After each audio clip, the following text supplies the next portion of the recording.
Hey guys, welcome to our April newsletter for 2023. And today we're going to give you a little bit of a recap of the first quarter in real estate and in the economy. A lot of what we're seeing right now is good news is bad news is bad news, and no one's quite sure which direction to turn or go. The Fed has continued to tighten their rates and tighten monetary policy. It's anticipated that in March, which is when the Fed meets next, that they're going to raise rates by another 25 basis points. So how does this affect real estate?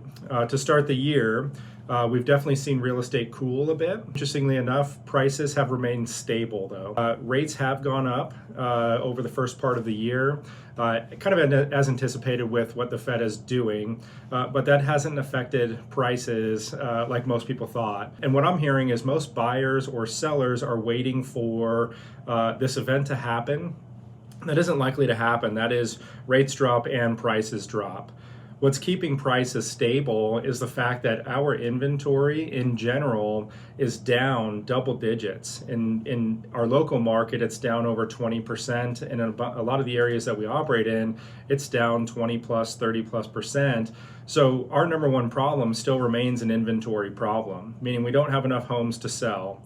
And the stuff that is selling isn't selling as fast as it was, and it's not selling for as much as it was 12 months, 18 months ago. So we are seeing fewer homes sell above asking price. As a matter of fact, in most of our areas, only 22% of homes are selling with an offer that was over the list price, and the rest are at or below.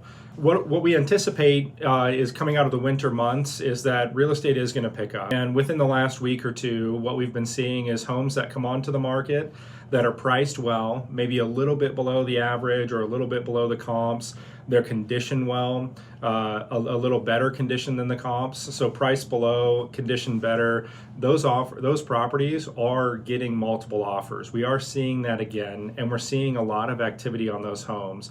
So whether it's a cyclical thing in real estate or buyers and or sellers are starting to have their expectations align, and we're past the eye of the tornado with regards to rates. We've kind of settled into the fact that they're going to stay in the 6 to 7% range for a little bit. Prices aren't moving like we anticipated with regards to like a massive decline. And so they're making a decision, or the consumer's making a decision to move on real estate regardless of the current environment. And the thing to keep in mind is we have a couple of variables in real estate. And in order to control the situation, we have to make a choice to control one of the variables. And so for most of us, it's buying or selling. We're going to lock in a price, whether we're selling or buying, and we're going to deal with the rate later. We've been talking over some of our past videos about affordability options. Those are still very much in play. And so over the next year to 3 years, there's several options to make rates low and more affordable in an effort to beat the banks and try and beat rate.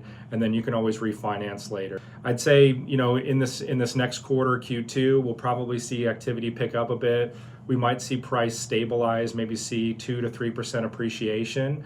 Rates going to remain the same. The Fed has already forecasted that they're more than likely going to raise rates in May by 25 basis points.